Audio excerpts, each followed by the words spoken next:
أطراف النهر واجعله لنا حجة يا رب العالمين.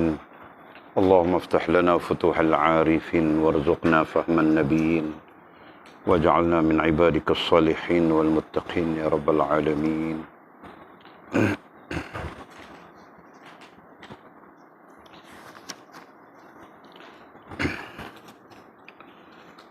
بسم الله الرحمن الرحيم. قال مصنف رحمه الله تعالى نفعنا الله بعلومه وبكتابه في الدارين اللهم آمين يا رب العالمين. وبعد قال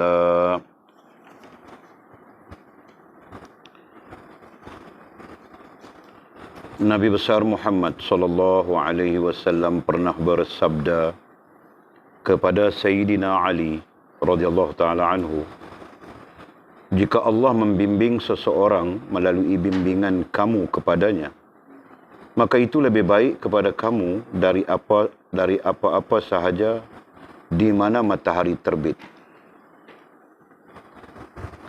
Satu jenis lagi manusia ialah mereka yang ada lidah tetapi tidak ada hati. Mereka bijak bercakap tetapi tidak melakukan seperti yang dicakapnya. Mereka mengajak manusia menuju Allah tetapi mereka sendiri lari dari Allah. Mereka benci kepada maksiat yang dilakukan oleh orang lain tetapi mereka sendiri bergelumang dalam maksiat itu. Mereka menunjukkan kepada orang lain yang mereka itu saleh tetapi mereka sendiri melakukan dosa-dosa yang besar. Bila mereka bersendirian, mereka bertindak selaku harimau yang berpakaian. Inilah orang-orang yang dikatakan oleh Nabi seperti sabda baginda, yang paling ditakuti dan aku pun takut di kalangan umatku ialah orang alim yang jahat. Kita berlindung dengan Allah daripada orang alim seperti itu. Oleh itu lari dan jauhkan diri kamu dari orang-orang seperti itu. Jika tidak, kamu akan terpengaruh oleh kata-kata manisnya. Yang bijak berbicara itu dan api dosanya itu akan membakari kamu. Dan kekotoran hatinya akan membunuh kamu. Jenis yang ketiga ialah golongan orang yang mempunyai hati tetapi tidak ada lidah. Dan dia seorang yang beriman. Allah telah mendindingkan mereka dari makhluk dan menggantungkan di keliling mereka dengan tabirnya. Dan memberi mereka kesedaran tentang cacat cedera diri mereka.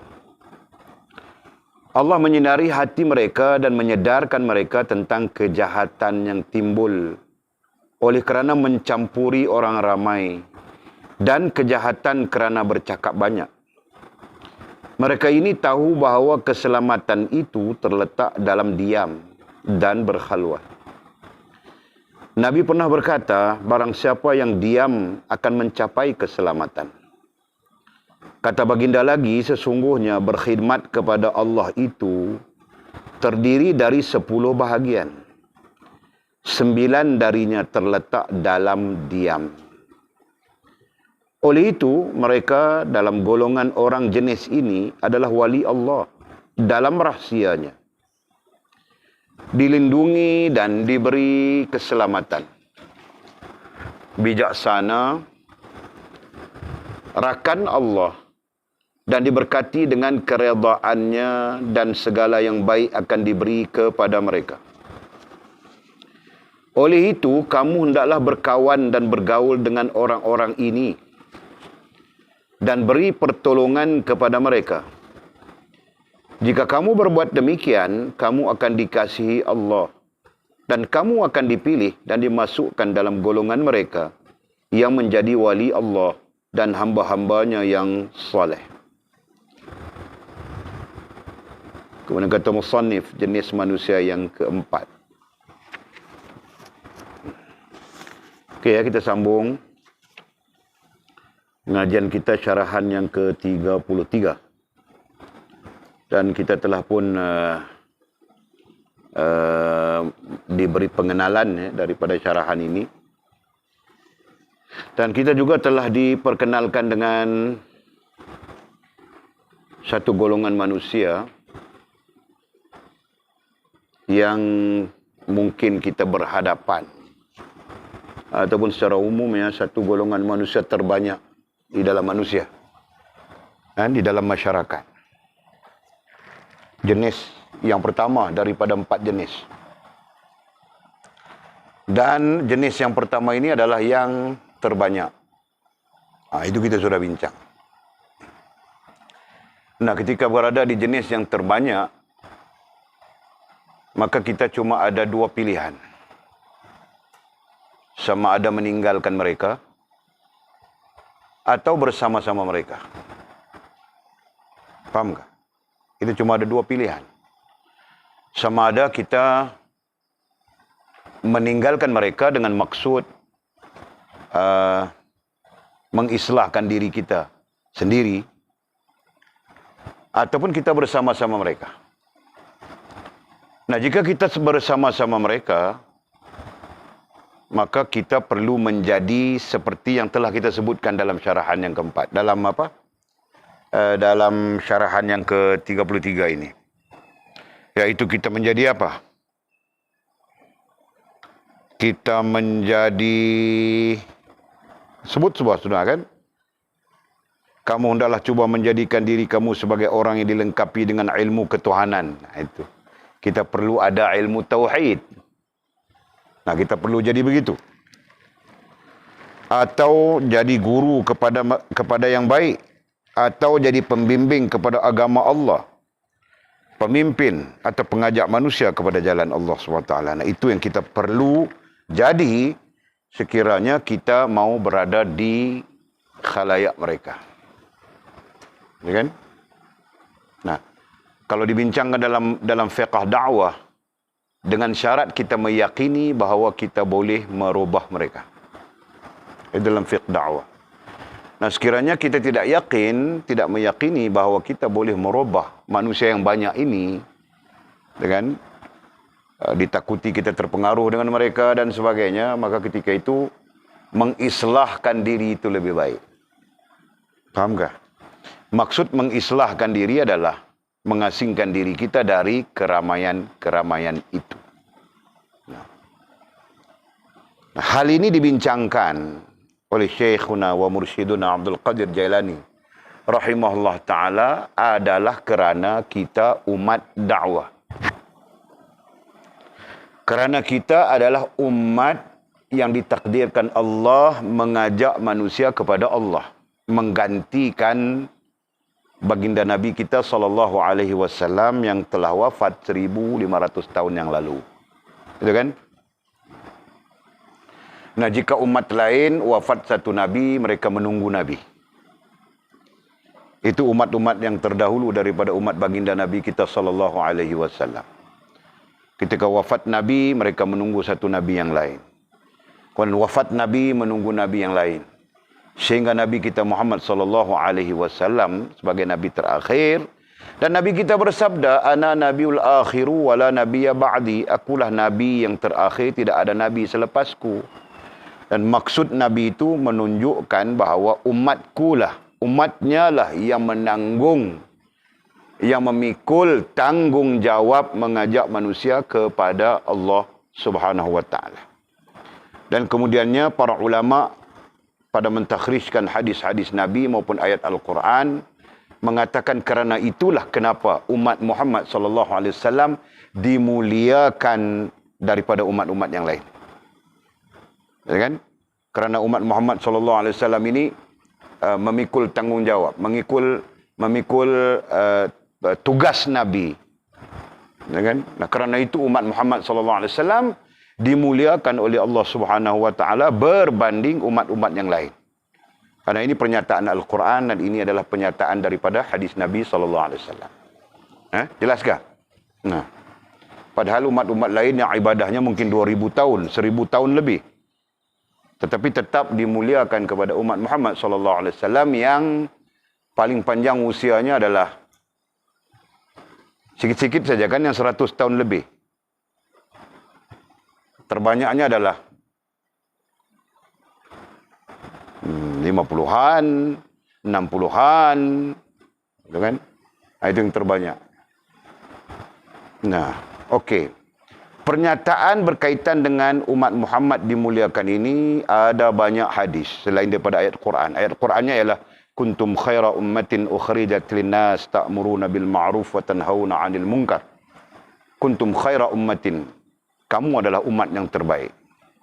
Ukhrijat linnas, yang didatangkan oleh Allah, dikeluarkan oleh Allah ke atas manusia lain. Ta'muruna bil ma'ruf, mengajak kepada ma'ruf, mencegah mungkar. Ya kan? Nah, itu dalil. Nah, pada hadis Nabi SAW juga banyak. Sama ada secara umum maupun secara khusus. Hadis yang secara khusus bilang apa? Al-ulama ummati kal anbiya bani Israel. Ulama umatku, ulama dalam umatku seperti nabi-nabi dalam Bani Israel. Nah, itu lambang kemuliaan bagi umat Muhammad SAW yang bergerak ulama. Ya kan? Nah, begitu, Pak. Semua ini kerana umat Muhammad adalah umat dakwah. Itu istilah pendek kita. Umat dakwah. Yakni yang dipertanggungjawabkan untuk menyeru manusia kepada Allah Subhanahu wa taala. Jelas? Nah. Jadi kita bincang sudah melalui teks Syekh Abdul Qadir Jalani ini secara jelasnya. Golongan yang pertama, jenis yang pertama daripada manusia adalah yang terbanyak. Jenis begitu adalah yang terbanyak. Dan ketika kita berada di dalamnya, kita perlu mengambil tanggungjawab. Ya kan? Tanggungjawab menyeru dan mengajak mereka kepada Allah Subhanahu wa taala. Okey. Nah, ada sedikit lagi hadis Nabi SAW terkait dengan apa nama yang pertama ini. Nabi besar Muhammad sallallahu alaihi wasallam pernah bersabda kepada Sayyidina Ali. Nah, berarti hadis ini diriwayatkan oleh Sayyidina Ali. Maksudnya, jika Allah membimbing seseorang melalui bimbingan kamu kepadanya, jika Allah membimbing seseorang, nah macam mana Allah membimbing seseorang? Melalui bimbingan orang lain. Nah, itu maksudnya. Maksud pada hadis ini. Nah, tidak ada kontra di sana. Apakah Allah Subhanahu wa taala tidak boleh membimbing sendiri? Nah, justru Allah Subhanahu wa taala membimbing semua manusia sendiri. Ya kan? Cuma sunnatullah. Sunnatullah, Allah mentakdirkan manusia membimbing manusia. Allah mentakdirkan haiwan membimbing haiwan sama jenis, satu jenis dan sebagainya, kan? Allah mentakdirkan pula kepada manusia boleh membimbing haiwan. Maka manusia boleh membimbing gajah, manusia boleh membimbing harimau, manusia boleh membimbing singa, manusia boleh membimbing segala macam makhluk yang namanya haiwan. Tapi haiwan tidak pernah boleh membimbing manusia. Pun begitu tidak pelik pada sisi Allah Subhanahu wa taala. Ya kan? Okey. Jadi katanya, jika Allah membimbing seseorang melalui bimbingan kamu kepadanya. Nah, di sini bilang kamu kepadanya, berarti Allah membimbing manusia lain melalui kita. Maka itu lebih baik kepada kamu. Sebenarnya itulah yang paling baik kepada kita. Jelaskan? Kenapa itu lebih baik kepada kita? Kita baca sudah di atas sana kan. Di paragraf akhir, bukan paragraf, di ujung sana kita baca. Maka kamu akan jadi pejuang dan pahlawan di jalan Allah. Dan akan diberi ganjaran seperti yang diberi kepada nabi-nabi, rasul-rasul. Itu teksnya. Nah, orang yang membimbing orang lain kepada Allah Subhanahu wa taala akan diberi ganjaran oleh Allah Subhanahu wa taala seperti yang diberikan kepada para nabi-nabi dan para rasul-rasul. Nah, itu maksud lebih baik tadi. Jika Allah membimbing seseorang melalui bimbingan kamu kepadanya, nah kita mengajar orang. Membimbing artinya mengajar. Membimbing artinya mendidik. Itu kan? Nah, maka itu lebih baik kepada kamu. Kenapa baik? Kerana ganjarannya seperti ganjaran para nabi-nabi, rasul-rasul. Nah, ini khusus umat Muhammad sallallahu alaihi wasallam. Tidak kepada umat yang lain. Sedangkan nabi-nabi, rasul-rasul itu menyuruh manusia kepada Allah Subhanahu wa taala, mengajak manusia kepada Allah Subhanahu wa taala.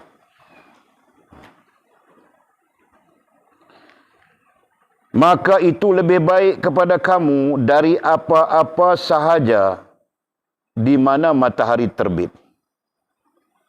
Dari apa-apa sahaja, nah apapun yang kita rasa baik, yang kita rasa baik, yang kita rasa terbaik, di mana matahari terbit. Di mana matahari terbit itu maksudnya di mana ada matahari. Nah, bumi kalau tiada matahari, tiada baik sudah. Itu kan? Bumi jika tiada matahari, dan tiada kebaikannya sudah. Jadi, di mana terbitnya, di mana adanya matahari, maka di situ ada kebaikannya.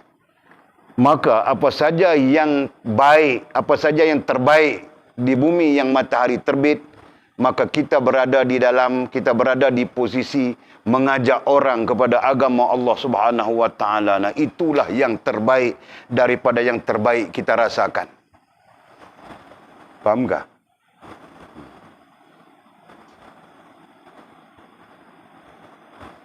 Boleh faham ke maksud hadis ini? Sebab itulah Walid ajak kamu orang jadi guru. Belajar betul, nanti mengajar orang lain, bimbing orang lain, ajak orang lain kepada Allah dan sebagainya.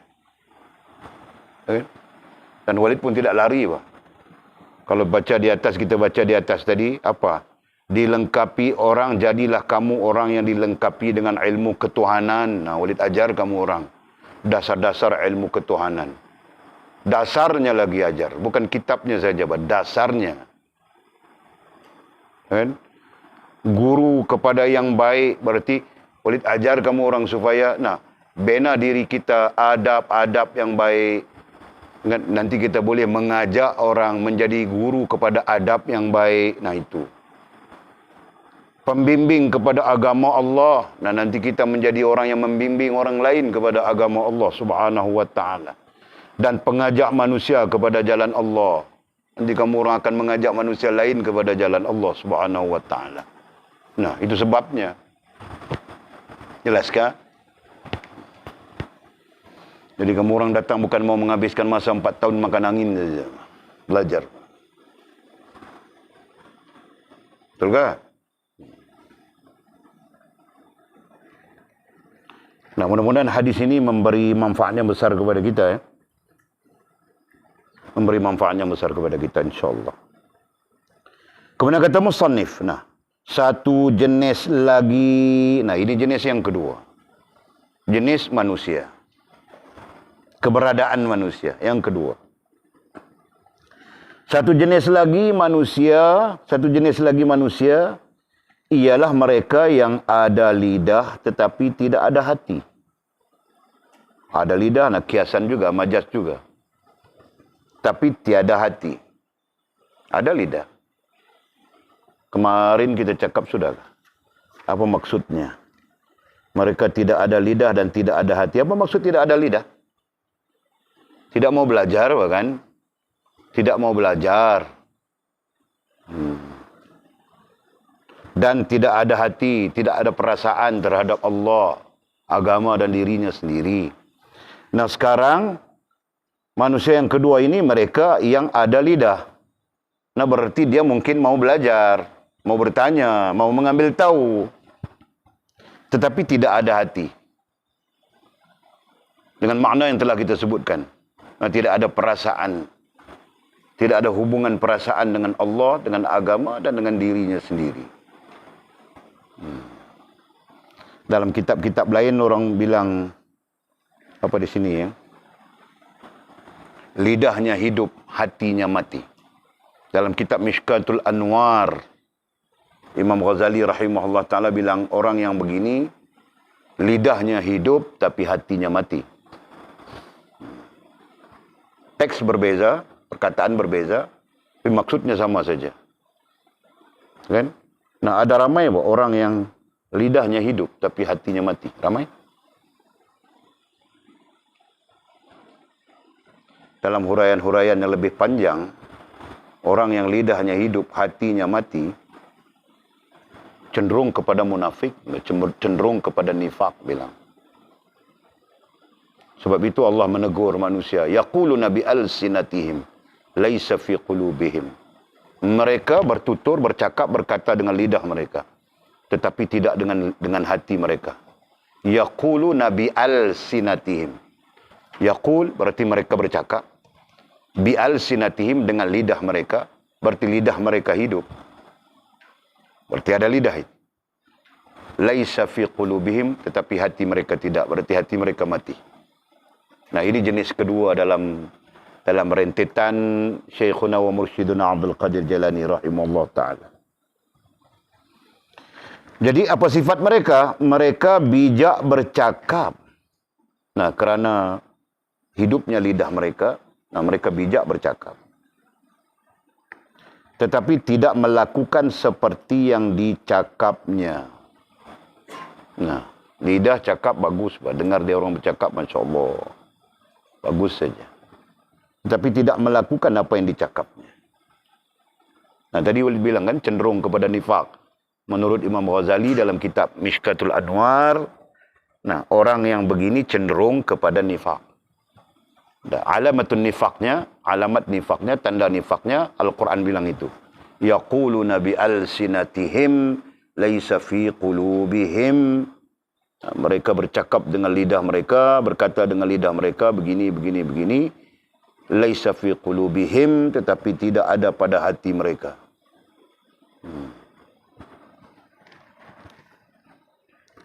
Mereka mengajak manusia menuju Allah. Bahkan, mereka mengajak manusia menuju Allah subhanahu wa ta'ala. Tetapi mereka sendiri lari dari Allah. Percakapannya mengajak manusia kepada Allah. Keadaan mereka sendiri lari daripada Allah. Dalam tafsiran-tafsiran, dalam syarahan-syarahan kepada teks Fathul Ghaib ini, antaranya yang Walid ada kitab Arab itu. Antaranya apa? Antaranya dia mengajak orang supaya zuhud, tapi dia tidak zuhud. Dia mengajak orang supaya taubat, tapi dia tidak taubat. Dia mengajak orang kepada syukur, dia sendiri pun tidak tahu syukur. Kan? Dia mengajak orang kepada semua sifat-sifat yang bagus, tapi dia sendiri pun tidak bagus. Antaranya. Kan? Dan kalau hal ini diperhalusi dalam konteks masyarakat kita banyak. Banyak.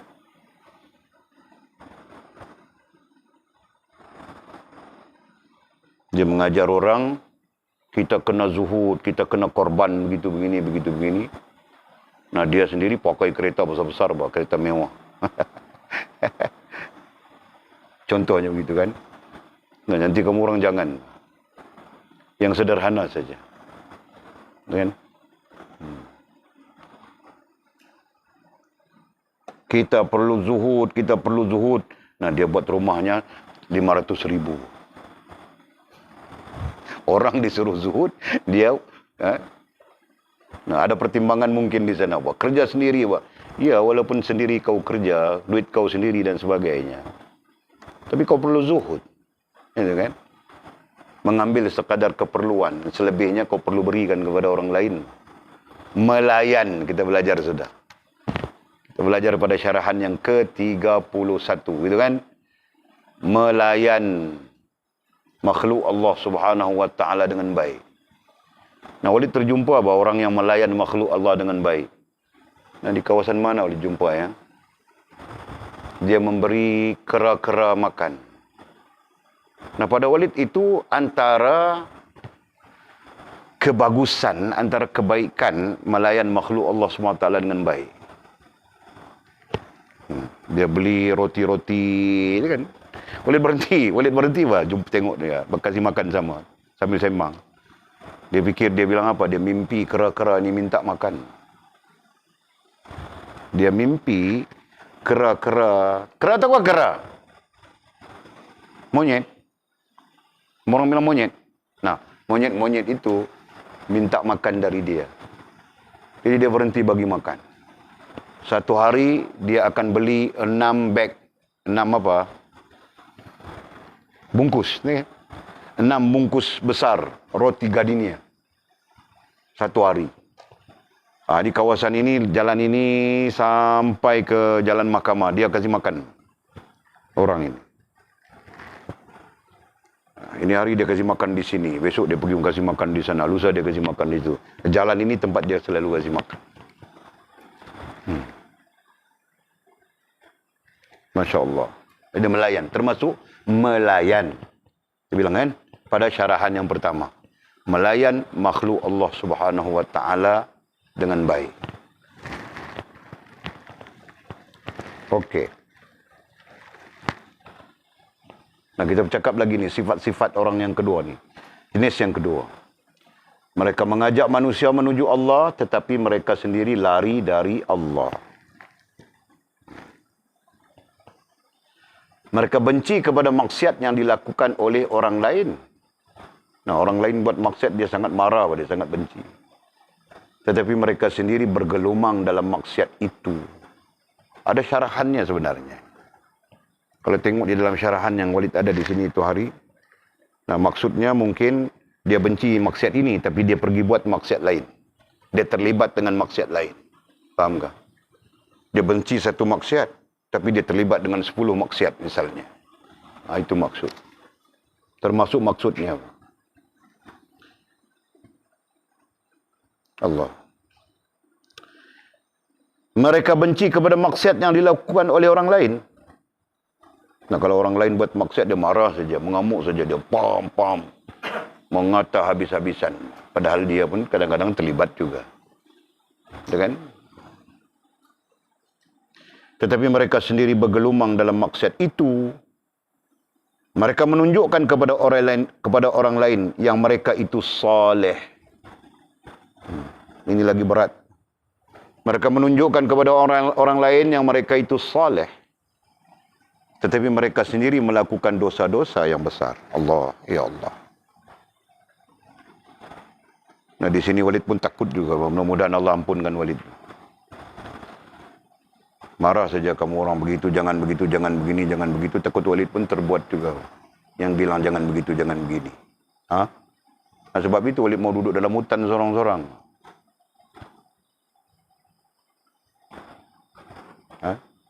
Kita takut kita bercakap, tetapi kita pun tidak buat.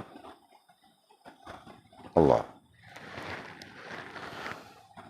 Bila mereka bersendirian, mereka bertindak selaku harimau yang berpakaian. Ini majas. Nah, bila sendirian, dia jadi paling jahat. Seperti harimau yang berpakaian. Nah, majas harimau itu menunjukkan tentang mungkin bengisnya, mungkin kejamnya, mungkin ganasnya. Walaupun ada harimau yang baik banyak sudah sekarang. Kan? Sekarang harimau banyak baik, kau tahu kah? Buaya pun baik juga sekarang. Buaya.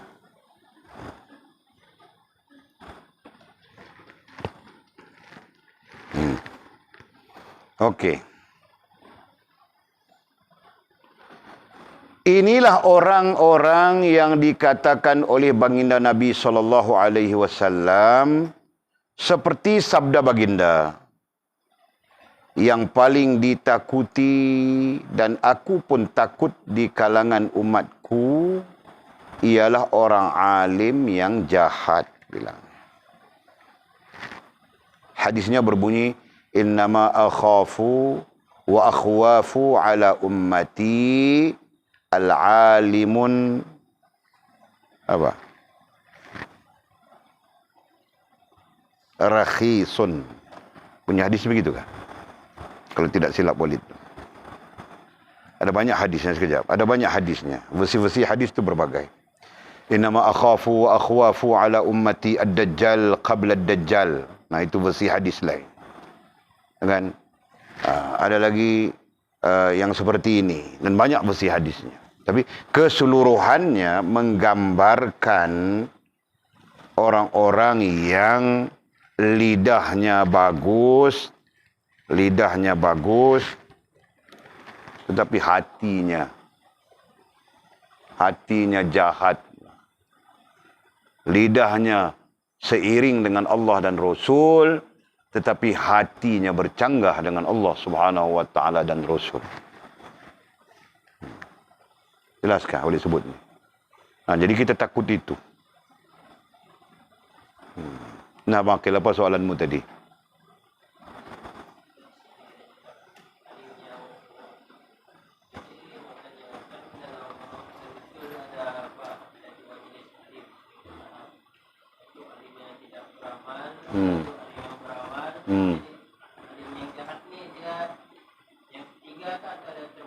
Termasuk alim yang tidak beramal dengan ilmunya. Iya. Kan? Jadi mana mungkin ilmu mengajar begitu, Pak? Kau perlu tegur orang lain saja, kau sendiri tidak buat, tidak perlu buat. Adakah begitu? Tiada kan? Nah, berarti dia tidak beramal. Nah, itu. Allah, ya Allah.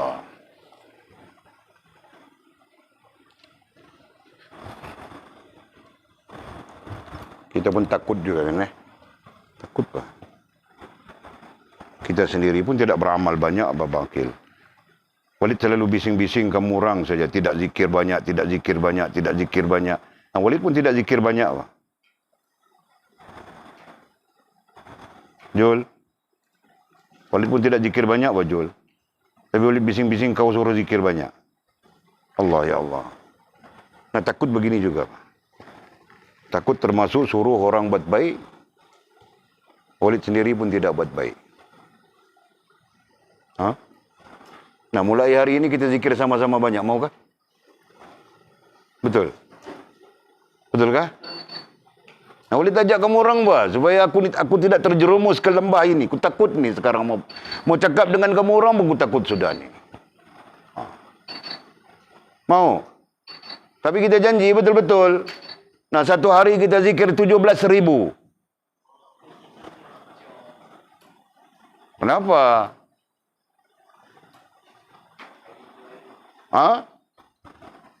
Nah, 1000 la ilaha illallah. 1000 Allahumma salli ala Sayyidina Muhammad. 1000 astaghfirullah. 3000 sudah di sana. Nah, yang lain-lain, Allah saja 5000. Kan? Sallallahu ala Muhammad saja 5000. Bolehkah? Nah, kalau tidak boleh, Walid pun kurangkan sikit, Pak. Tadi 17.000 kan? Nah, kita satu hari 1.000 saja. Nah, setujukah semua? Setujukah? Nah, tanya perempuan, setujukah? Satu hari 1.000. Betulkah? Nah, kalau kamu orang betul, Walid perlu buat lebih dari itu, Pak. Baru betul dengan apa yang kita sedang bincang ini. Tidak, Walid pun bercanggah saja. Suruh kamu orang 1.000, Walid 100 pun tiada. Salah kan? Jadi sebab itu Walid tanya persetujuan. Nah, kamu orang setuju kah? Mizi. Nah, kalau kamu orang setuju, nah besok semua orang satu tasbih di tangan saja. Pergi pasar pun bawa tasbih di tangan, Pak. Jangan kau bawa tasbih di tangan, nampak perempuan kau baling segala tasbih kau. Anjung bawa guni saja, Pak. Perempuan nampak, lalu saja dia baling guni, itu celah-celah Walid tadi, Pak. Dia ingat Walid tidak perasan ke?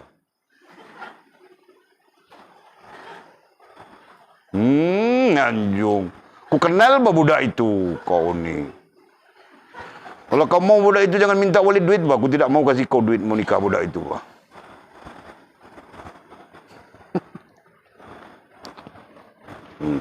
Tapi Anjung kenal ke anak menakan kita pula dah.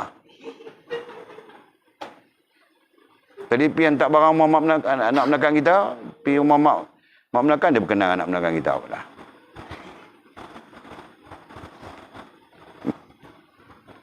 Anjung, kau jangan marah bahawa kau mau jadi menantuku, kau marah-marah lagi. Tengok Anjung marah mertuanya, tengok.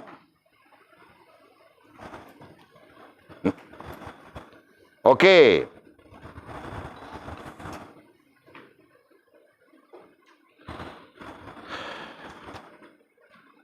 Lagi sekali kita ulang hadis ya.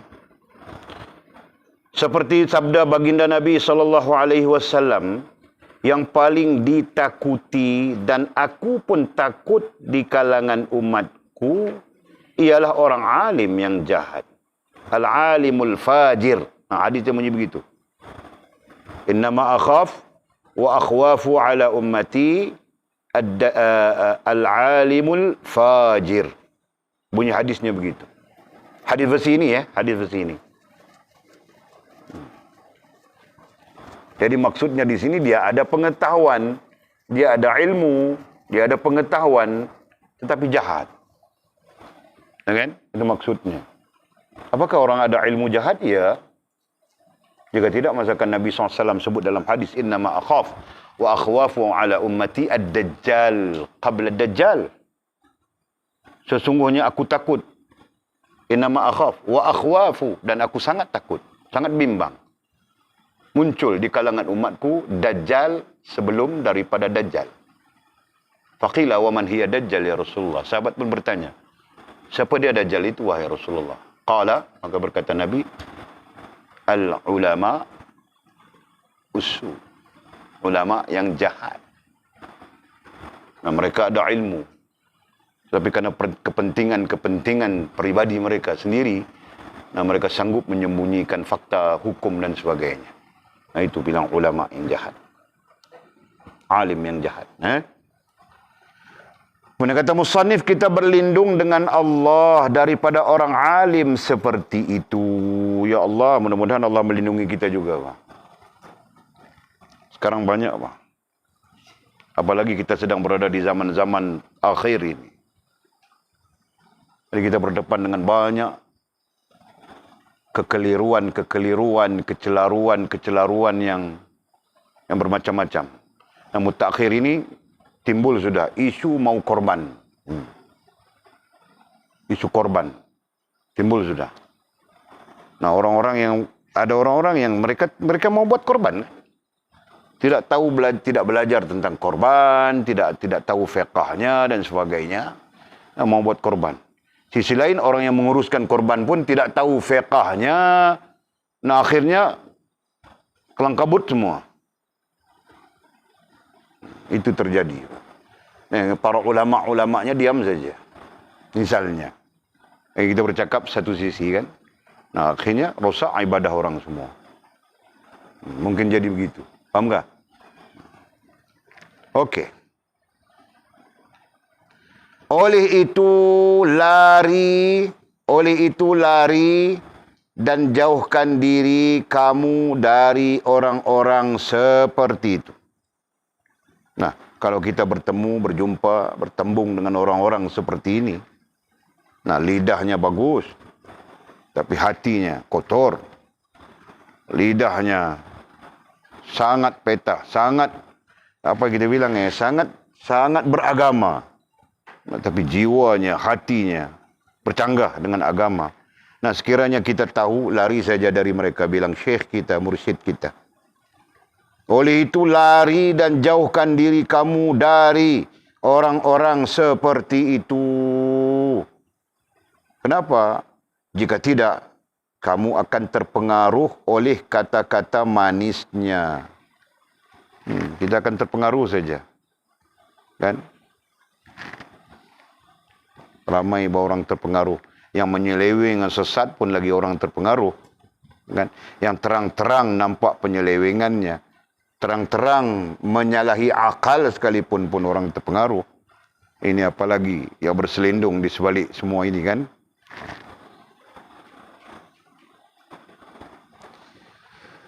Jika tidak, kamu akan terpengaruh oleh kata-kata manisnya yang bijak berbicara itu. Nah, kenapa dia bijak berbicara? Karena lidahnya hidup. Kita bilang awal tadi, ada lidah, tapi tiada hati. Nah, secara langsung menunjukkan kepada kita, komunikasi akal dengan hati kita itu, komunikasi rohaniah dengan jasmaniah itu penting.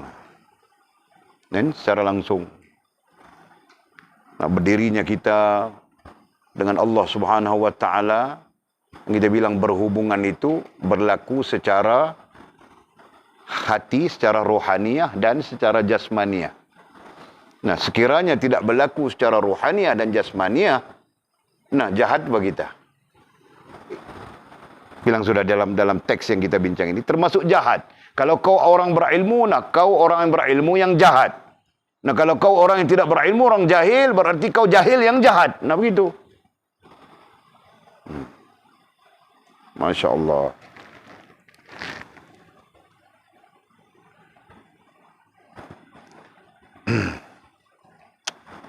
Jika tidak, kamu akan terpengaruh oleh kata-kata manisnya yang bijak berbicara itu. Dan api dosanya itu akan membakari kamu. Itu majasnya. Api dosanya. Barangkali tempias daripada dosanya. Kan? Api dosanya ay tempias. Tempias dosanya itu akan membakari kamu, ay mengena. Membakari di situ berarti mengena. Nah, dosanya akan mengena kita. Dosanya akan terkait kepada kita. Dan api dosanya itu akan membakari kamu dan kekotoran hatinya. Nah, kekotoran hatinya. Kita belajar panjang tentang kekotoran hati. Dalam syarahan-syarahan awal kita belajar sudah. Kan? Kekotoran hati menuntut kita membersihkannya. Itu kita belajar sudah. Dan kekotoran hatinya akan membunuh kamu. Kekotoran hatinya akan membunuh kamu, membunuh kita. Membunuh orang-orang yang dekat dengannya. Nah, macam mana kekotoran hatinya membunuh? Nah, buruk hatinya nantinya membunuh hati kita yang hidup sikit-sikit pun mati sama. Nah, membunuh di situ maksudnya membunuh ruhaniyah. Nah, ruhaniyahnya buruk, boleh membunuh ruhaniyah kita. Nah, itu maksudnya.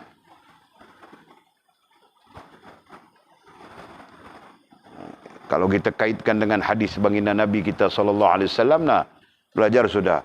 Nah, bersohbahlah kita dengan orang yang jual minyak wangi. Kalau kita tidak beli minyak wangi pun, kita akan terbau wangi.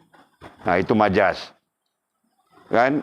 Kalau diterjemahkan, nah, berkawan, bersahabat kita dengan orang yang baik. Kalau kita tidak boleh buat baik pun, kita dapat kebaikannya. Nah, termasuk dalam hal yang kita sebutkan tadi. Hati orang yang baik, tempiasnya akan memberi kebaikan kepada kita. Nah, hati orang yang buruk, tempiasnya akan memberi keburukan kepada hati kita. Jelaskan? Nah, sedikit demi sedikit hati kita pun mati.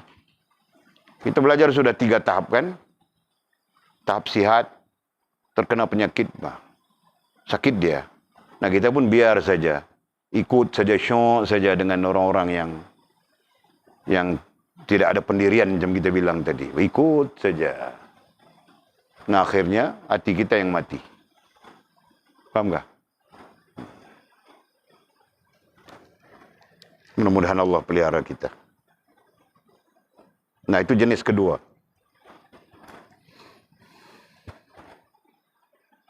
Jenis yang kedua ini ada dalam syarahan-syarahan lain mengatakan sekiranya kita mengenali mereka dan memahami, tinggalkanlah. Sekiranya kita tidak mengenali mereka dan memahami mereka, maka perhatikanlah. Kan? Perhatikanlah. Nah, di sana timbul timbul komentar para ulama mengatakan kerana itu kau jangan di awal bilang apa dalam bahasa Arab? Bidayah, ya kan? Maka ketika bidayah, ketika di awalmu, kau belajarlah daripada beberapa guru. Itu komentar para ulama. Supaya kita kenal. Kita tahu. Mana yang boleh, mana yang tidak boleh, mana yang boleh kita ikut, mana yang kita tidak boleh ikut. Nah, hal ini diberi komentar oleh para ulama dalam bab adab. Adab menuntut ilmu misalnya. Kan? Diberi komentar di sana. Okey.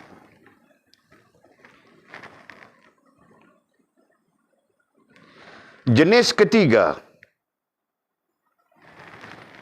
ialah golongan orang yang mempunyai hati tetapi tidak ada lidah. Dia terus berdiri dengan majas. Syekh kita, mursyid kita ini bercakap berdiri dengan majas, berdiri dengan kiasan. Nah, di sana menuntut kita berfikir. Bagus lah kan? Menuntut kita berfikir. Jadi kita pun berfikir. Karena berfikir itu menghidupkan akal dan menghidupkan hati. Ada komentar-komentar,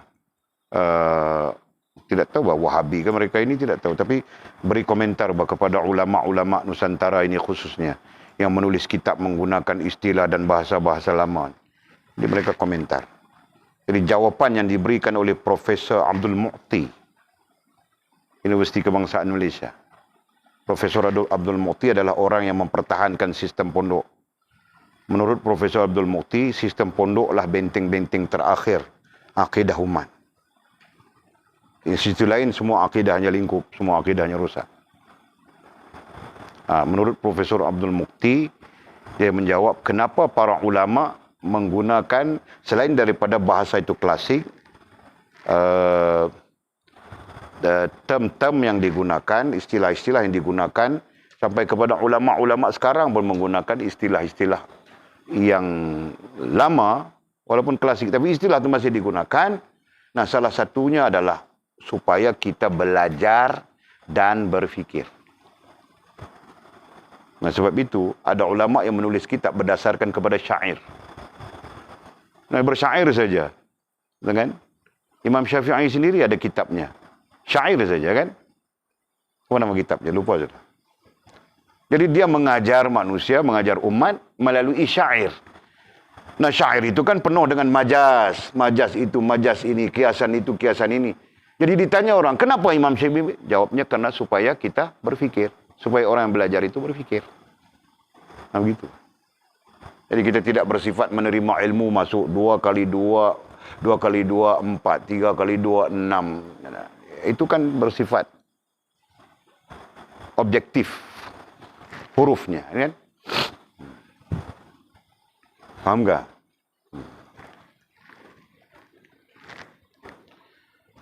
Okey, jadi katanya jenis yang ketiga ialah golongan orang yang mempunyai hati. Nah, kita terjemah sudah. Orang yang mempunyai hati artinya orang yang mempunyai rasa dan perasaan, mempunyai hubungan dengan Allah Subhanahu wa taala. Ya kan? Okey. Tetapi tidak ada lidah. Nah, tidak ada lidah di sini maksudnya yang ini ya, jenis ini ya, dia tidak banyak bercakap. Tidak banyak bercakap.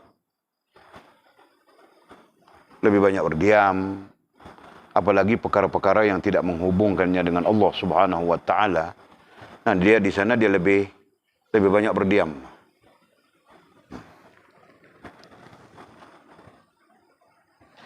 Dan dia seorang yang beriman katanya. Jenis yang ketiga ini, dia adalah seorang yang beriman. Di dalam arti kata yang lain, yang ketiga ini imannya benar. Yang kedua tadi mungkin nifak. Ya kan? Yang pertama tadi fasik. Nah, itu kedudukan. Jenis pertama itu fasik. Jenis yang kedua itu nifak. Nah, jenis yang ketiga ini beriman. Allah telah mendindingkan mereka dari makhluk. Allah telah mendindingkan mereka dari makhluk. Mendindingkan perkataan biasa kita pakai adalah hijab kan? Menghijab, mendindingkan. Nah, maksudnya di sana adalah Allah memisahkan diri mereka daripada keinginan-keinginan yang besar terhadap makhluk. Nah, itu maksud mendindingkan. Golongan ini Allah Subhanahu wa taala telah mendindingkan, memisahkan mereka, mendindingkan memisahkan keinginan-keinginan mereka dari makhluk. Itu maksud. Dan menggantungkan di keliling mereka dengan tabirnya, dan menggantungkan di keliling mereka dengan tabirnya, dan memberi mereka kesedaran tentang cacat cedera diri mereka. Dan menggantungkan di keliling mereka tabirnya, dalam arti kata lain, Allah menggantungkan tabir, berarti menutup pandangan. Menggantungkan tabir di situ artinya menutup pandangan,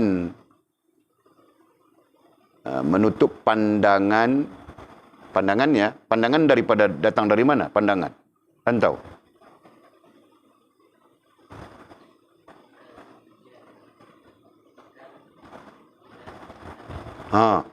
Pandangan datang daripada pemikiran, pemikiran datang dari akal, gitu kan? Nah, dari jalur yang satu. Nah, bilang pandangan, jadi kita sebut di sana, kita sebut pandangannya, dan menggantungkan di keliling mereka dengan tabirnya, menutup pandangan. Jadi menutup pandangan berarti menutup pemikiran, menutup akal mereka daripada sesuatu yang tidak menghubungkan mereka dengan Allah. Nah, itu maksudnya.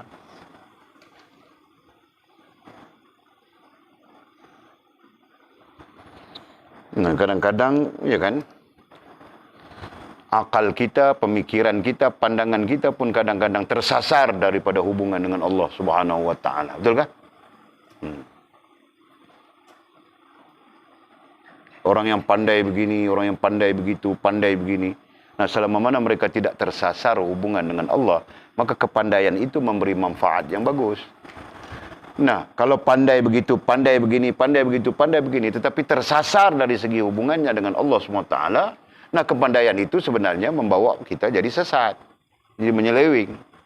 Mana mungkin ada sesuatu yang tidak terhubung dengan Allah Subhanahu wa Ta'ala. Nah, itu akidah kita. Kan? Sebiji beras yang kita masak menjadi nasi dan kita masuk ke dalam mulut kita. Nah, ada hubungan dengan Allah itu. Ya kan? Tidak ada perkara yang tidak ada hubungan dengan Allah SWT. Itu adalah akidah. Nah, kalau sudah demikian, Allah boleh menutup pandangan kita daripada sesuatu yang tidak ada hubungan dengan dia. Boleh kan? Nah, begitu fahaman mudah.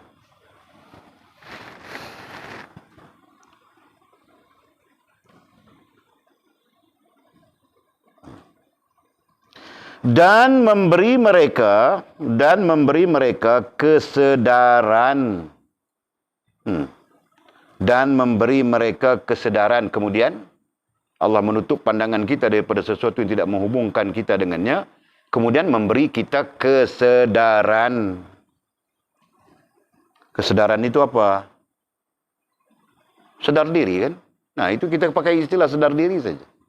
Pakai istilah yang lebih mudah. Kesedaran, sedar diri. Sedar diri apa? Tentang cacat cedera diri mereka. Jadi kita sedar diri tentang cacat cedera. Kelemahan. Cacat cedera, kelemahan diri mereka. Nah, bayangkan orang yang jenis ketiga ini, Allah menutup pandangannya daripada sesuatu yang tidak menghubungkan dia dengan Allah. Kemudian Allah mengangkat kesedaran. Sedar diri. Sehingga dia melihat kelemahan dirinya. Faham tak? Nampak kekurangan diri, kelemahan dirinya. Nah, di sana dia membina diri dia supaya bagus kan? Faham tak? Dalam keadaan jenis pertama, jenis kedua, dia tidak mungkin nampak kelemahan diri. Dia rasa dia bagus saja. Nah, yang muncul di sana sombong, takbur, dan sebagainya.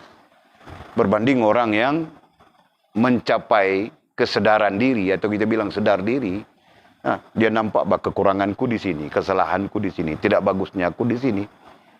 Kan? Apa yang kurang, lebihnya tidak ada, kurang yang banyak. Jadi dia akan perbetulkan. Nah, lazim kita begitu kan? Nah, kita perbetulkan diri kita. Wajahku cantik sudah. Tengok saja di cermin, cantik sudah. Cantik kan? Cantik. Nah, satu sudut fizikalnya, cantik, tangan semua bagus kan? Tidak cacat. Nah, lihat pula di dalam hati Allah. Hatiku suka mengumpat orang misalnya. Nah, nampak keburukan sendiri begitu. Kan? Nampak saja buruknya hatiku. Zikirnya kurang, begitu, begini, nampak. Itu nampak keburukan diri kita. Dan ia merupakan bahagian daripada sedar diri. Boleh faham kah? Nah, kait langsung. Ya, Nabi kita SAW adalah teladan sedar diri yang terbaik. Adalah uswatun hasanah. Laqad kana fi Rasulillahi uswatun hasanah. Sungguh pada Rasulullah itu teladan yang baik. Nah, antara teladannya ialah sedar diri. Dia Nabi, dia Rasul, tapi dia sedar diri bahawa dia adalah hamba. Nah, kerana itu dia istighfar saja ratus-ratus. Riwayat lain ribu-ribu. Minta ampun saja, Jul. Astaghfirullahalazim, astaghfirullahalazim. Nah, ratus-ratus. Dan dikaitkan lagi, dikuatkan lagi dengan riwayat-riwayat yang bilang menangis-nangis saja dia. Basah janggut-janggutnya. Nah, itu minta ampun saja. Okay? Kenapa? Karena sedar diri Nabi itu, sedar diri baginda Nabi kita SAW terlalu tinggi. Nah, kita belum sedar diri kan, Jul, kan? Betul, Bajul.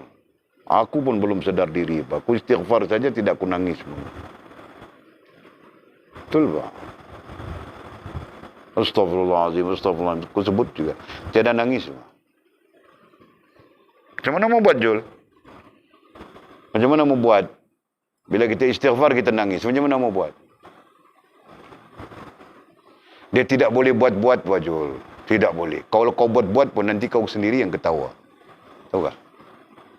Dia adalah perasaan sedar diri yang dianugerahkan oleh Allah Subhanahu Wa Taala melalui yang kita sebutkan ini. Faham kah? Nah, Allah Subhanahu Wa Taala di sini bilang apa? Allah telah mendindingkan mereka dari makhluk. Nah, ketika itu akal kita pun tidak fikir tentang makhluk. Kan?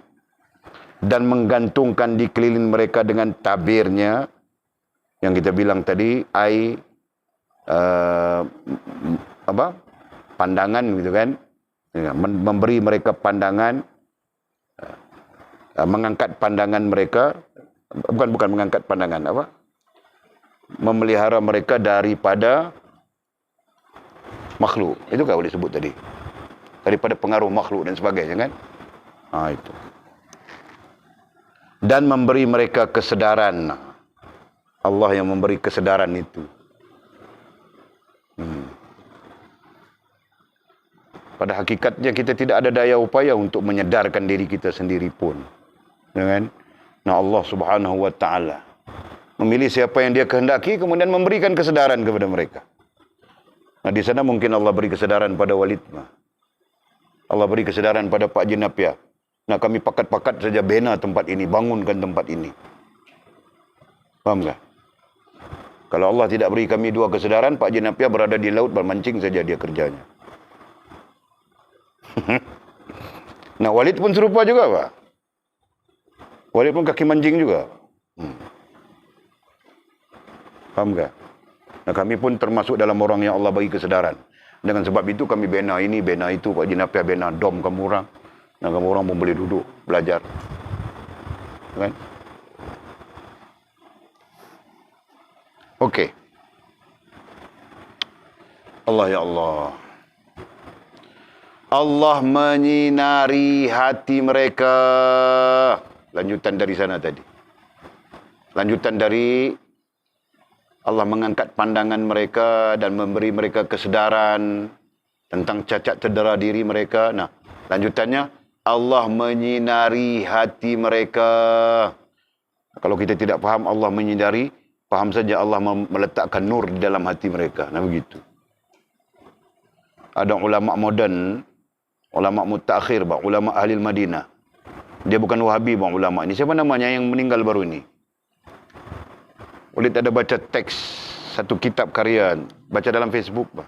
Terlihat sikit teks yang diletakkan. Dia bilang Allah meletakkan nur di dalam hati-hati orang yang beriman ini. Maksud meletakkan nur itu seperti meletak satu permata yang apabila disiram dengan ilmu bersinar dia. Nah, itu dia bilang. Disebutnya di dalam kitab teks itu. Lupa nama kitabnya, boleh baca daripada Facebook. sedikit teksnya baca, oh begitu. Jadi bentuk, kalau ditanya apa bentuk Allah Subhanahu wa taala letakkan nur di dalam hati manusia, nah bentuknya begitu. Diletakkan dalam hati manusia, kemudian disiram dengan ilmu, nah bersinar dia, bercahaya dia. Allahu a'lam. Ya, dirasa kita boleh faham sekat itu pun kita boleh faham sudah. Ha?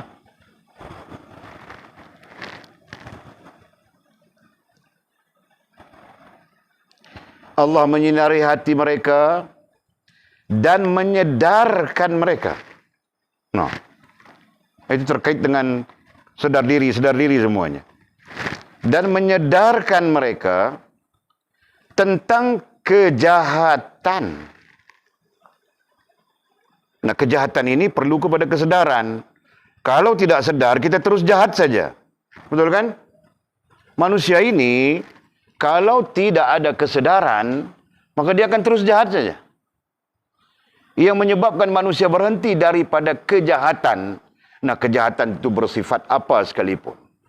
Bersifat fizikal kah? Bersifat jasmaniah kah? Bersifat rohaniah kah? Nah, kejahatan itu akan terhenti bila manusia mendapat kesedaran. Faham tak? Nah, selama mana tidak mendapat kesedaran, manusia tidak berhenti. Tidak akan berhenti dari kejahatan. Kalau tidak jahat dia punya fizikal, dia punya jasmaniah, dia akan jahat rohaniah. Yang jelas, jahat rohaniah kah, jahat jasmaniah kah, kedua-duanya adalah jahat. Faham tak? Nah, jahat itu, kalau kita bincang dari sudut ilmu tasawuf, termasuk di dalam buruk adab. Jelas kah? Nah, mana mungkin buruk adab itu diterima oleh Allah Subhanahu wa taala. Kan? Kita berusaha untuk Allah Subhanahu wa taala menerima diri kita, memperelokkan adab supaya sesuai dengan Allah, ngam dengan Allah. Bilang sudah itu semua. Ngam dengan Allah Subhanahu wa taala. Ngam dengan Allah berarti ngam dengan 3 perkara. Ngam dengan zatnya, ngam dengan sifatnya, ngam dengan af'alnya. Nah, af'alnya yang kita cakap terbanyak dalam kitab kita. Perlu ngam ke semuanya. Kan? Nah, begitu. Baru Allah Subhanahu wa taala menerima kita. Takut kita berandaian. Kita tidak ngam dengan Allah apapun. Nah, kita berandaian Allah terima kita. Nah, itu perasan bilang kan. Nah, kita takut begitu. Kita takut kita terjumlah dalam orang yang hanya perasan. Perasan tahu ke sila? Apa perasan? Apa? Apa perasaan? Nah, datang sudah kau punya. Kau punya hantu ada apa, sila? Kau nampak apa sudah?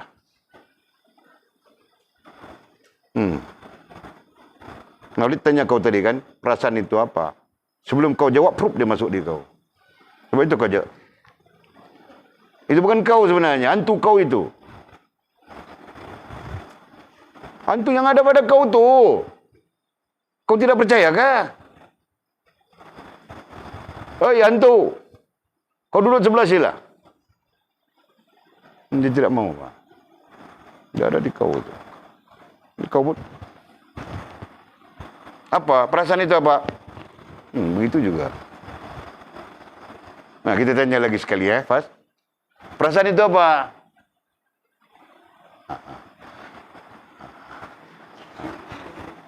Hantunya yang mau jawab, kau tengok. Oh, jadi tak nampak hantu di belakang dia? Tu belakang tu. Tak nampak? Hidayah tu dia, bahawa kita nampak, dia tak nampak. So, kita tak nampak, dia nampak pula. Nah, perasaan itu apa, Lina? Perasaan itu apa, Tul? Perasaan itu apa, Fas? Iyalah, perasaan cantik. Perasaan itu apa? Kalau ditanya, perasaan itu apa, Mimi? Perasaan itu apa, Sofia?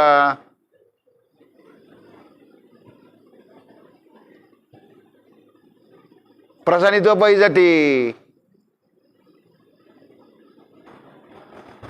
Pandai kamu orang sebut perasaan cantik, perasaan bagus, perasaan elok, perasaan itu. Iya betul. Tapi perasaan itu apa? Yang boleh tanya perasaan itu apa? Bukan cantik ke apa? Kemana ada kamu orang cantik? Hah? Apa?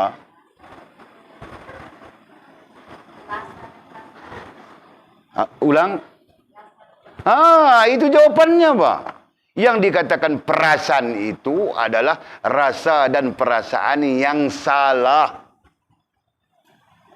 Nah, itu ikut kamus dewan, Pak. Bukan bahasa Walid, Pak. Walid berbahasa Melayu berapa hari saja. Nah, kamus dewan itu bahasa Melayu sejak bahasa Melayu itu wujud. Yang dikatakan perasaan itu adalah rasa dan perasaan yang salah. Nah, kamu orang kena cari kamus dewan seorang satu nanti belajar. Ha? Kamus dewan berbodik malaman. Ha? 60.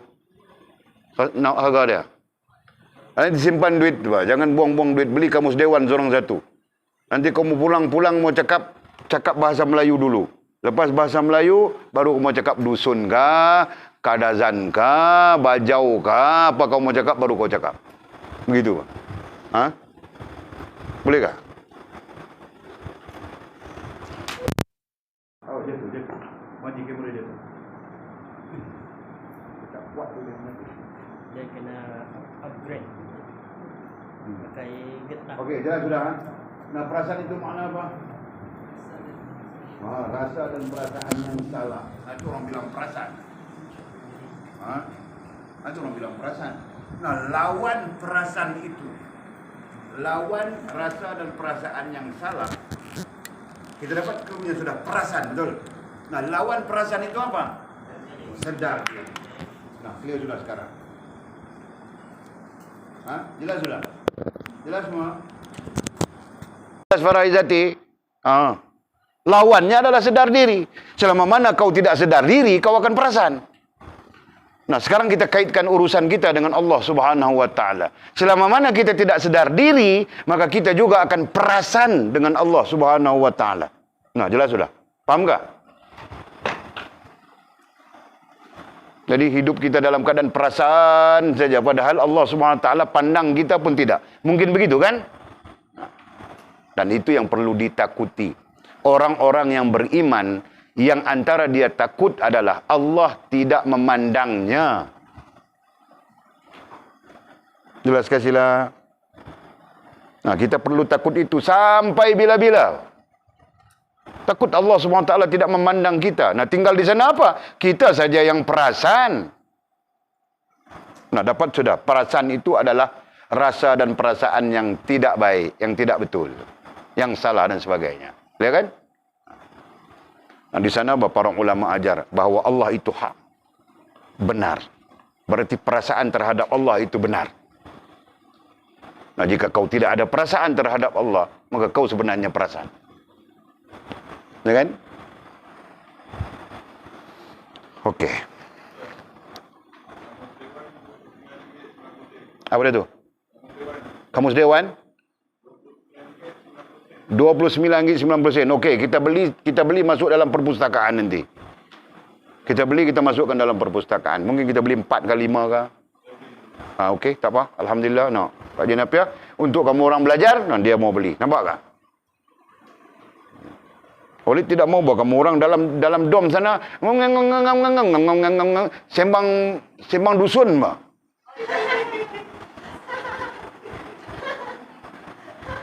Ini Sheila dengan Faz sembang bajau. Contoh, Pak. Sulu, sembang sulu. Makcik Daya sembang dengan Atul cakap siam. Nah, macam mana mau faham bahasa Melayu? Nanti ada kamus Dewan, nak baca. Setiap yang Walid sebut, nak kamu orang tengok kamus Dewan. Begitu caranya. Okey.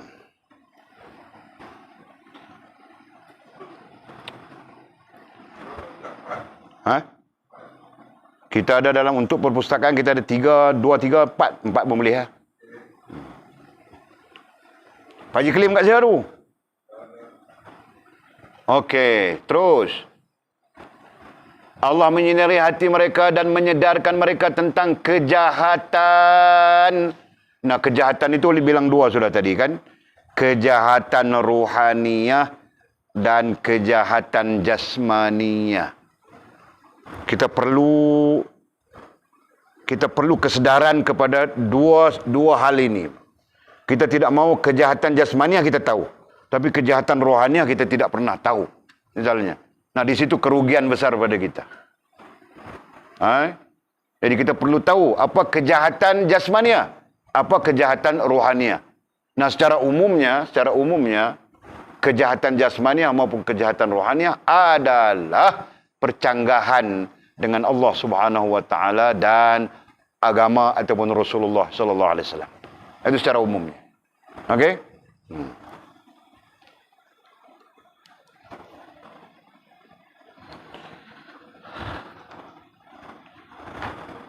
Dan menyedarkan mereka tentang kejahatan rohaniah dan jasmaniah, rohaniah dan jasmaniah yang timbul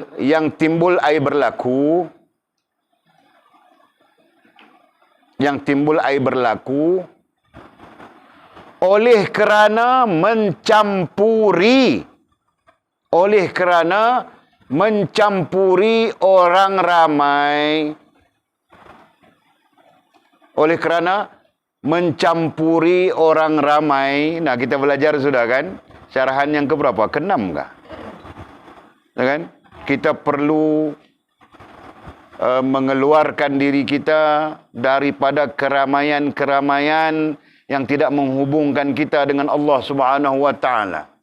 Kerana keramaian-keramaian yang tidak menghubungkan kita dengan Allah Subhanahu wa taala akan mempengaruhi rohaniah kita dan jasmaniah kita. Itu kita belajar sudah.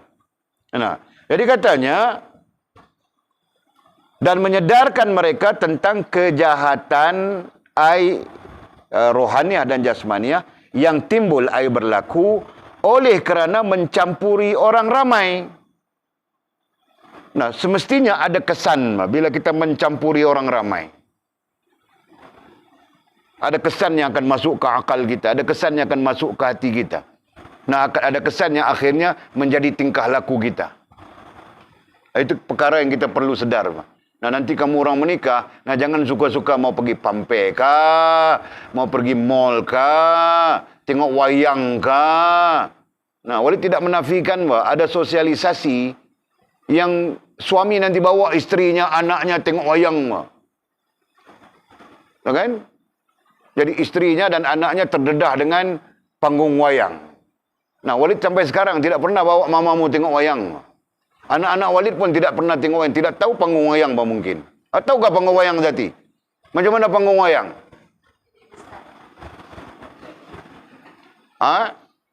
Tahukah?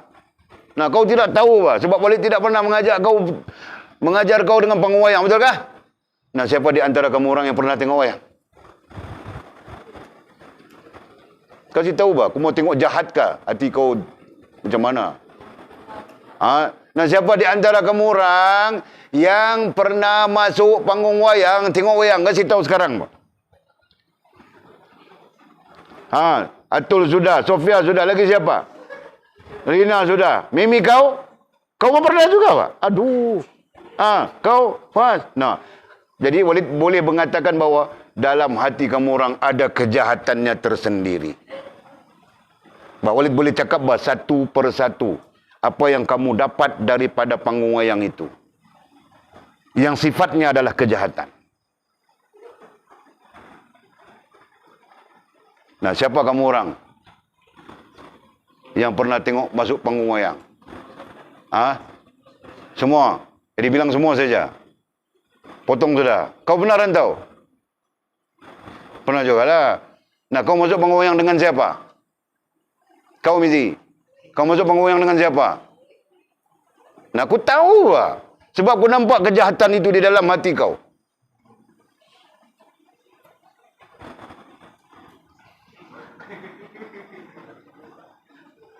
Bangkil saja tidak masuk panggung wayang dengan orang lain.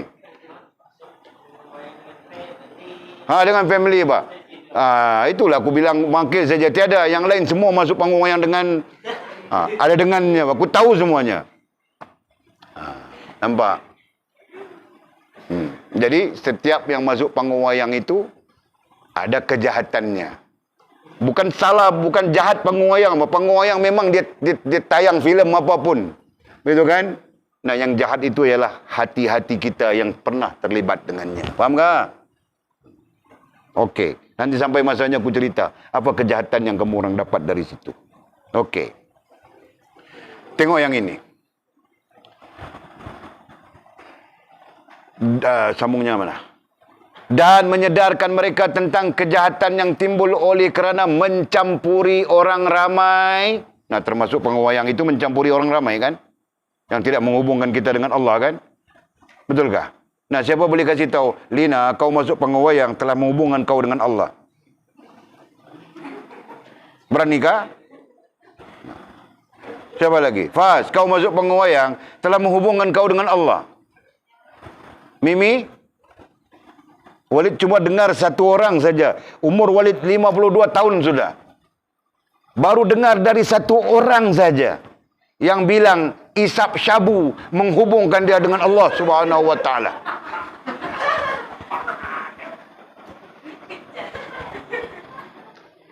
(51 tahun, 52 tahun sudah umur Walid. Baru satu orang, itu pun di sini mah. Yang dia bilang dia isap syabu dan syabu ini telah menghubungkan dia dengan Allah Subhanahu wa taala. Nah, sekarang Walid tanya kamu orang pula. Kalau ada berarti kamu orang yang kedua, orang. Bilang panggung wayang yang ku pergi itu Walid telah menghubungkanku dengan Allah Subhanahu wa taala. Nah, mau dengar itu? Adakah? Tiada. Nah, Syila bilang menghubungkanku dengan Allah Walid. Kenapa? Dalamnya dia selawat saja bahwa sallallahu. Adakah panggung wayang begitu? Cerita munafik. Cerita munafik itu pun munafik sudah. Allah ya Allah. Okey. Nah, itu balik kepada hal kita. Dan menyedarkan mereka tentang kejahatan yang timbul oleh kerana mencampuri orang ramai. Berarti apa? Lanjutan daripada Allah menyedarkan. Itu kan tadi kan? Allah menyedarkan kita. Nah, kalau Allah menyedarkan kamu ketika itu, kamu orang akan tinggal nama keramaian itu. Begitu kan? Begitu. Okey, terus. Dan kejahatan kerana bercakap banyak. Nah, selebihnya Allah menyedarkan juga orang-orang yang beriman ini, yang kita bilang jenis ketiga ini, kejahatan bercakap banyak. Nah, bilang kejahatan. Maksud kejahatan di situ apa? Nah, oleh jelas sudah tadi kan, sesuatu yang tidak menghubungkan kita dengan Allah Subhanahu wa taala. Nah, itu bilang kejahatan di sini. Adapun kejahatan itu tertakluk kepada manusia punya akal masing-masing kan. Nah, kadang-kadang orang sini bilang itu jahat, orang sana bilang itu baik. Mana kita tahu kan? Itu tertakluk budaya dan sebagainya. Tapi secara umumnya apa yang dilarang oleh Allah SWT adalah kejahatan. Ya kan? Jadi dari hadis ini dibilang bercakap banyak. Rupanya bercakap banyak itu juga boleh menjauhkan kita daripada Allah Subhanahu wa taala. Baik, sambung lagi. Mereka ini tahu, mereka ini isim isyarah di situ, ada faktanya. Siapa mereka ini? Mereka ini ai beriman itu tadi. Jenis ketiga itu tadi. Mereka ini ai jenis ketiga yang sedang kita bincang. Mereka ini tahu bahawa keselamatan itu terletak dalam diam. Keselamatan, nah kita pakai dua sekali, keselamatan ruhaniyah dan jasmaniah. Keselamatan ai ruhaniyah dan jasmaniah. Nah, keselamatan ruhaniyah dan jasmaniah itu terletak dalam diam.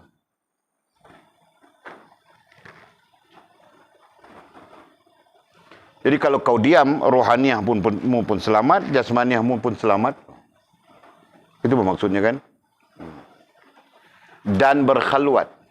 Terletak dalam diam dan berkhalwat. Berkhalwat di sini bukan khalwat kena tangkap khalwat itu, bukan.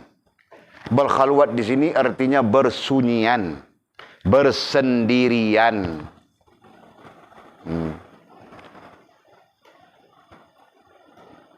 Dalam istilah tarikat dia bilang suluk. Suluk itu adalah khalwat. Khalwat itu adalah bersendirian. Jadi dalam cabang daripada ilmu tasawuf ada cabang daripada ilmu tasawuf bilang ilmu tarikat. Nah, dalam ilmu tarikat itu nanti diajar kepada kita antaranya ialah khalwah. Khalwat ini yang istilahnya iaitu bersendirian ataupun bersunyi diri. Begitu. Dan ada kaedah-kaedahnya tersendiri. Nah, kamu orang jangan terlibat lagi di sana. Apapun. Kan? Sehingga kamu orang selesai pemahaman ilmu tasawufnya. Nah, kalau mau mengkaji, nanti kita kaji. Apa itu ilmu tarikat. Begitu. Okey. Nabi pernah berkata, bersabda, barang siapa yang diam akan mencapai keselamatan. Ini di antara hadis Nabi SAW. Hadis ini tidak diriwayatkan oleh Bukhari, Muslim, tapi diriwayatkan oleh Abu Nuaim dalam kitab Al-Hilyah, Al-Hilyatul Awliya. Dan ada di dalam Al-Mustadrak Hakim, dan ada di dalam, kalau tidak silap Walid Az-Zuhud, Imam Ahmad Ibn Hanbal. Barang siapa yang diam akan mencapai keselamatan. Dengan maksud lain adalah keselamatan itu banyak berada di dalam diam. Itu maksudnya.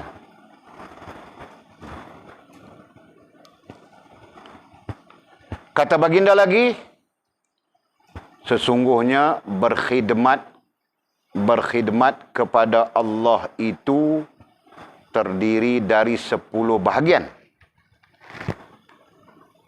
Kata baginda lagi, sesungguhnya berkhidmat kepada Allah itu, berkhidmat kepada Allah agama. Jadi Walid lebih senang dengan reference, dengan rujukan Walid berkhidmat kepada agama. Kerana Syekh Walid menyebut berkhidmat kepada agama.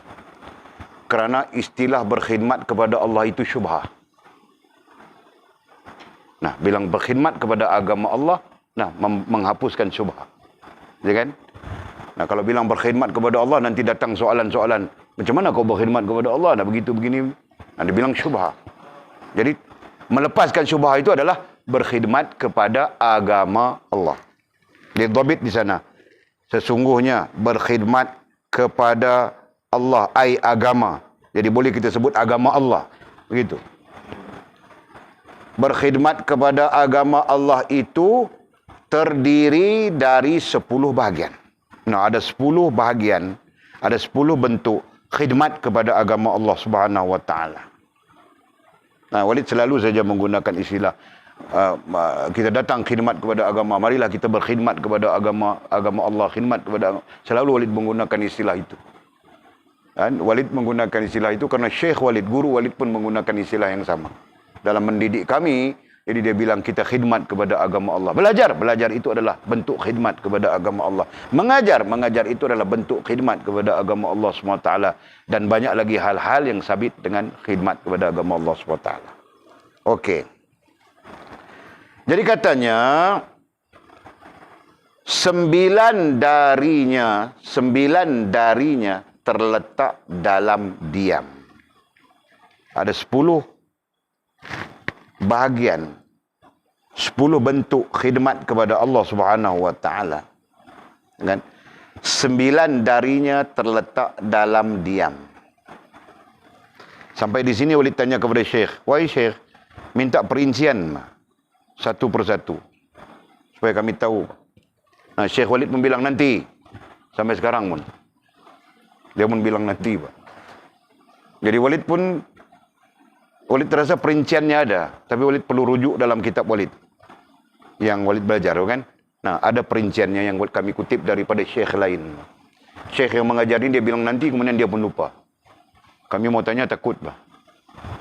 Kadang-kadang kami lewat masuk kelas, mau tanya takut. Ya. Kadang-kadang syekh kami itu garang dia. Bila kita tanya, dia bilang, lebih baik kau balik, bah, jangan belajar. Kerana kami lewat tadi. Kami pura-pura warak. Okey. Jadi 9 darinya, daripada 10 bentuk khidmat kepada agama Allah, 9 darinya terletak dalam diam. Nah, itu berarti kau buat saja, kau lakukan saja, tanpa kau perlu bercakap apa-apa. Nah, itu maksudnya. Sedangkan satu daripada khidmat kepada agama Allah, kau perlu bercakap. Contoh, mengajak manusia balik kepada Allah, kau perlu bercakap. Betul kan? Nah, perlu mengajak mereka, perlu menyeru mereka, perlu menyampaikan kepada mereka. Termasuk mengajar. Nah, itu kau perlu bercakap. Tapi 9 lagi bentuk khidmat kepada Allah, agama Allah SWT. Nah, semuanya diam saja. Kau buat dalam diam saja. Kau tidak perlu bercakap banyak-banyak. Kau tidak perlu bercerita banyak-banyak. Kan? Faham tak? Nah, itu. Nah, mamamu masak hari-hari. Dia tidak perlu bercakap banyak-banyak. Dia masak saja. Kan? Kamu orang pun masak hari-hari. Jangan cakap banyak-banyak. Masak saja. Faham tak sila? Nah, jangan kamu orang masak di dapur sana. Anjung begitu, anjung begini. Anjung tidak bagus. Anjung buaya. Jangan,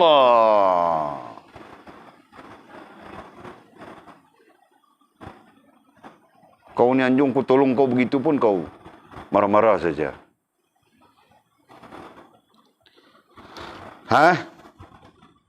Contoh Olip kasih begitu. Faham tak? Jangan bercakap. Jangan bercakap tentang orang itu, tentang orang ini. Buat kerja kita saja. Faham tak? Contoh. Bukan Olip kata kamu orang, Faham tak? Tidak faham? Tidak faham, Sofia? Faham? Nah, artinya apa? Artinya lebih baik kita berdiam kalau tidak menghubungkan kita dengan Allah Subhanahu wa taala. Nah, begitu. Okey.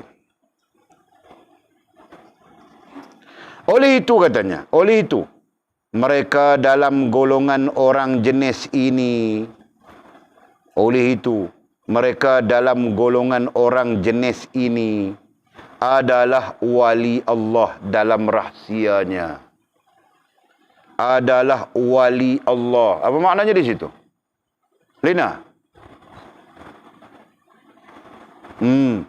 Orang yang sempurna hubungan dengan Allah dalam rahsianya, ay rahsia Allah Subhanahu wa taala. Jadi maksud yang jelasnya apa? Maksud yang jelasnya kalau kau beriman dan kesedaran dan sebagainya kita bilang tadi, dan kau banyak berdiam daripada kau bertutur, melainkan dalam satu hal atas nama khidmat kepada agama Allah Subhanahu wa taala, maka kau cenderung untuk sempurna hubunganmu dengan Allah Subhanahu wa taala. Nah, itu maksudnya. Jenis ini adalah wali Allah dalam rahsianya. Jadi wali dhabitkan, kamu orang dhabitkan, cenderung untuk sempurna hubungan dengan Allah SWT.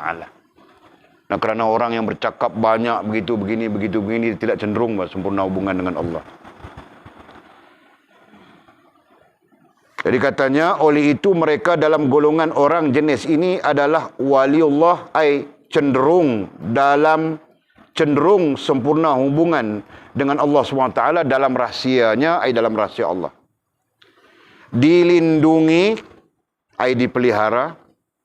Dilindungi, ay dipelihara, dijaga. Dan diberi keselamatan. Dan Allah memberinya keselamatan. Diberinya keselamatan, bijaksana ay hikmah. Dhabitkan hikmah di sana.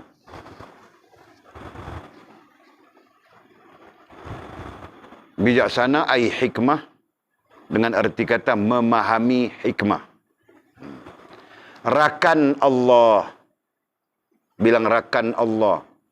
Rakan di sini artinya kalau istilah Arabnya bilang taqarrub. Dekat. Rakan di situ bilang dekat. Dan diberkati dengan keredaannya dan diberkati dengan keredaannya, dan segala yang baik akan diberi kepada mereka, dan segala yang baik akan diberi dianugerahkan. Itu perkataan yang lazim kita dengar ya, dianugerahkan. Jadi Allah akan menganugerahkan kebaikan-kebaikan kepada kita. Apa maksud menganugerahkan kebaikan? Sama dengan diberkati. Selepas baik, mau buat baik saja, mau terus buat baik dan baik dan baik dan baik. Itu buat diberkati. Hari ini buat baik, nanti merasa mau buat baik lagi, terus buat baik saja. Nah, itu diberkati. Bukan buat baik hari ini, nah besok mau buat jahat pula, kan? Lusa mau buat baik, kemudian mau buat jahat pula. Nah, itu tidak diberkati. Nah, diberkati maksudnya rasa ingin terus berbuat baik. Nah, itu. Oleh itu kamu hendaklah berkawan dan bergaul. Oleh itu kamu hendaklah berkawan dan bergaul. Nah, dhabit perkataannya di sana suhbah. Supaya nanti kita berjumpa dalam kitab lain istilah suhbah, kita tidak janggal. Oleh itu kamu hendaklah berkawan dan bergaul, ai suhbah, dengan orang-orang ini. Nah, kalau kita berjumpa dengan orang-orang sebegini, bersuhbah bersama mereka. Dan beri pertolongan kepada mereka. Selanjutnya berilah pertolongan kepada mereka. Istilah lain, berkhidmatlah kepada mereka. Jika kamu berbuat demikian, nah demikian isim isyarah. Rujuk faktanya adalah bergaul dengan mereka dan berkhidmat kepada mereka. Itu faktanya. Jika kamu berbuat demikian, bergaul dan berkhidmat kepada mereka, kamu akan dikasihi Allah. Kamu akan dikasihi Allah. Dan kamu akan dipilih dan dimasukkan dalam golongan mereka yang menjadi wali Allah dan hamba-hambanya yang saleh. Jika kamu berbuat demikian, apa? Bergaul dan berkhidmat kepada mereka, kamu akan dikasihi Allah. Dan kamu akan dipilih dan dimasukkan dalam golongan mereka yang menjadi wali Allah, sempurna hubungan dengan Allah dan hamba-hambanya yang saleh. Nah, Allah akan pilih kita untuk itu. Faham tak? Nah, di sini kepentingan sohbah secara tidak langsung kita belajar. Jadi kau mau sohbah dengan orang saleh. Sohbah dengan orang saleha. Kalau kau sohbah dengan orang saleh, nah suamimu nanti saleh. Ya, kau sohbah dengan dia orang saleh, maka suamimu saleh, kan? Walaupun namanya Jamal, walaupun namanya Bashir, saleh dia. Ya kan? Nah, bersohbah dengan orang salehah, nanti mudah-mudahan kita dipilih dan dimasukkan dalam golongan orang yang salehah itu. Maksudnya kan? Nah, jelas. Okey. Jadi kesimpulannya, golongan yang ketiga ini adalah golongan yang dicari. Nah, boleh kasih kesimpulan banyak itu saja. Golongan yang ketiga adalah golongan yang dicari. Jenis manusia yang ketiga adalah jenis manusia yang dicari. Nah, begitu. Nah, itu kesimpulan mudah untuk kamu orang fikir. Nanti kita sambung jenis manusia yang keempat. Wallahu a'lamu bishawabihi au kama qala.